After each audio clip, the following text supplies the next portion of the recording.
दोस्तों आज हम आपके लिए लेकर आए हैं सम्राट अशोक का महान इतिहास। सम्राट अशोक भारतीय इतिहास का एक ऐसा चरित्र है जिनकी तुलना विश्व में किसी से नहीं की जा सकती। भारतीय मौर्य साम्राज्य के शासक थे जिन्होंने भारतीय उपमहाद्वीप पर शासन किया था। इनका पूरा नाम अशोक बिंदुसार मौर्य है और इनका जन्म स्थान पाटलिपुत्र में है। इनके पिता का नाम था राजा बिंदुसार। अशोक ने मौर्य शासक बिंदुसार और माता सुभद्रांगी के बेटे के रूप में और मौर्य साम्राज्य के संस्थापक चंद्रगुप्त मौर्य के पोते के रूप में जन्म लिया। इनका पूरा नाम देवानाम प्रिय अशोक मौर्य, जो कि राजा प्रियदर्शी देवताओं के प्रिय थे। उन्हें मौर्य साम्राज्य का तीसरा शासक माना जाता है। ऐसा कहा जाता है कि सम्राट अशोक को कुशल सम्राट बनाने में आचार्य चाणक्य का बहुत बड़ा योगदान रहा। अल्पायु में ही उनमें लड़ने के गुण दिखाई देने लगे थे, इसीलिए उन्हें शाही प्रशिक्षण दिया गया। वे एक उच्च श्रेणी के शिकारी भी कहलाते हैं। उन्होंने केवल लकड़ी की एक छड़ी से शेर का शिकार किया था। जिंदा दिल शिकारी और साहसी योद्धा। उनके इसी गुणों के कारण उन्हें उस समय मौर्य साम्राज्य के अवंती में हो रहे दंगों को रोकने के लिए भेजा गया। दोस्तों, मौर्य साम्राज्य सम्राट अशोक ने अफगानिस्तान के हिंदकुश में अपने साम्राज्य का विस्तार किया था। उनके साम्राज्य की राजधानी पाटलिपुत्र, जो कि मगध आज का बिहार है, और साथ ही उप राजधानी तक्षशिला और उज्जैन भी थी। अशोक ने अपने आप को कुशल प्रशासक सिद्ध करते हुए 3 साल के अंदर ही राज्य में शांति स्थापित की। उनके शासनकाल में देश ने विज्ञान और तकनीक के साथ साथ चिकित्सा में काफी तरक्की की। उन्होंने धर्म पर इतना जोर दिया कि प्रजा ईमानदारी और सच्चाई के रास्ते पर चलने लगी। चोरी और लूटपाट की घटनाएं बिल्कुल बंद हो गयी। अशोक घोर मानवतावादी थे। रात दिन जनता की भलाई के काम किया करते थे। उन्हें विशाल साम्राज्य के किसी भी हिस्से में होने वाली घटना की जानकारी रहती थी। धर्म के प्रति कितनी आस्था थी, इसका अनुमान इसी बात से लगाया जा सकता है कि वो बिना 1000 ब्राह्मणों को भोजन कराए स्वयं कुछ नहीं खाते थे। कलिंग युद्ध अशोक के जीवन का आखिरी युद्ध था, जिससे उनका जीवन ही बदल गया।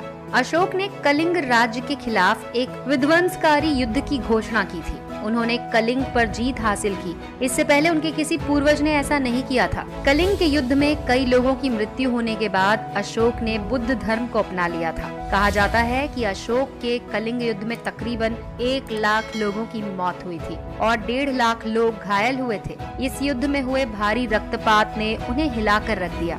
उन्होंने सोचा कि ये सब लालच का दुष्परिणाम है और जीवन में फिर कभी युद्ध न करने का प्रण लिया। इसके बाद अशोक ने धर्म परिवर्तन का मन बना लिया। उन्होंने बौद्ध धर्म अपना लिया और अहिंसा के पुजारी हो गए।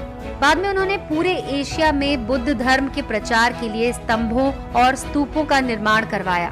अशोक के अनुसार बुद्ध धर्म सामाजिक और राजनैतिक एकता वाला धर्म था। बुद्ध का प्रचार करने के लिए उन्होंने अपने राज्य में जगह जगह पर भगवान बुद्ध की प्रतिमाएं स्थापित की और बुद्ध धर्म का विकास करते चले गए। बौद्ध धर्म को अशोक ने ही विश्व धर्म के रूप में मान्यता दिलाई। विदेशों में बौद्ध धर्म के प्रचार के लिए अशोक ने अपने पुत्र और पुत्री को भिक्षु भिक्षुणी के रूप में भारत से बाहर भेजा। सार्वजनिक कल्याण के लिए उन्होंने जो कार्य किए वो इतिहास में अमर हो गए। नैतिकता, उदारता, भाईचारे का संदेश देने वाले अशोक ने कई अनुपम भवनों और देश के कोने कोने में स्तंभों और शिलालेखों का निर्माण भी कराया, जिन पर बौद्ध धर्म के संदेश अंकित थे। भारत का राष्ट्रीय चिन्ह अशोक चक्र और शेर की त्रिमूर्ति भी अशोक महान की ही देन है। ये कृतियां अशोक निर्मित स्तंभों और स्तूपों पर अंकित हैं। सम्राट अशोक का अशोक चक्र, जिसे धर्म चक्र भी कहा जाता है, आज वो हमें भारतीय गणराज्य के तिरंगे के बीच में दिखाई देता है। त्रिमूर्ति सारनाथ, जो कि वाराणसी में है, वहाँ के बौद्ध स्तूप के स्तंभों पर निर्मित शिला मूर्तियों की प्रतिकृति है। अशोक का अर्थ दर्द रहित या फिर चिंता मुक्त होता है। अपने आदेश पत्र में उन्हें देवनाम प्रिया और प्रियदार्शन कहा जाता है। कहा जाता है कि सम्राट अशोक का नाम अशोक के पेड़ से ही लिया गया था। दोस्तों, एक किताब है जिसका नाम है आउटलाइन ऑफ हिस्ट्री। इतिहास में अशोक को हजारों नाम से जानते हैं। जहाँ जहाँ उनकी वीरता के किस्से हैं, उनकी गाथा पूरे इतिहास में प्रचलित है। वो एक सर्वप्रिय, न्याय प्रिय, दयालु और शक्तिशाली सम्राट थे।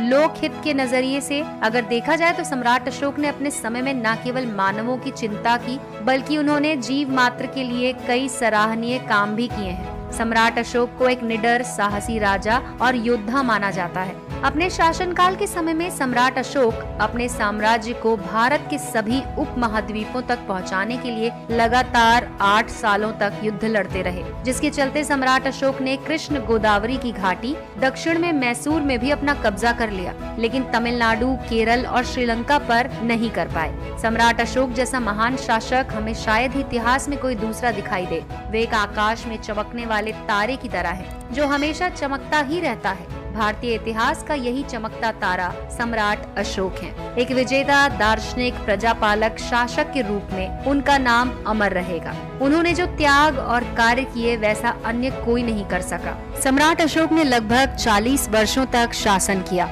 ईसा पूर्व 232 के आसपास उनकी मृत्यु हुई। विश्व इतिहास में अशोक महान एक अतुलनीय चरित्र है। उस जैसा ऐतिहासिक पात्र अन्यत्र दुर्लभ है। भारतीय इतिहास के प्रकाशवान तारे के रूप में वो हमेशा जगमगाते रहेंगे। तो दोस्तों, अगर आपको ये जानकारी पसंद आई हो तो इस वीडियो को लाइक कीजिए और अपने दोस्तों के साथ शेयर कीजिए। कल फिर हाजिर होंगे एक नए मिस्टीरियस वीडियो के साथ।